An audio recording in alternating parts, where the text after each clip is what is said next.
السلام عليكم ورحمة الله وبركاته.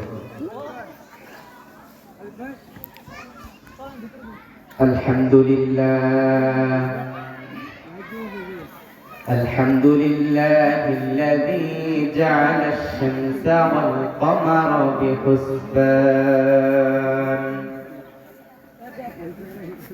والنجم والشجر يسجدان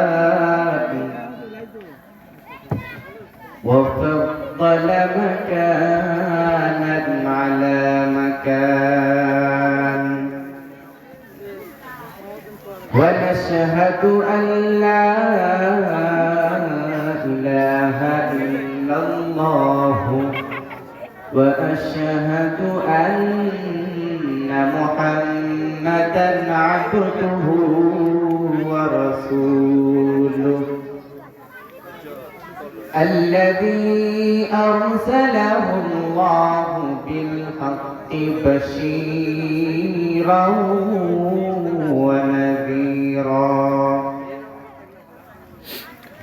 وداعيا إلى الله بإذنه وسراجا وقمرا منيرا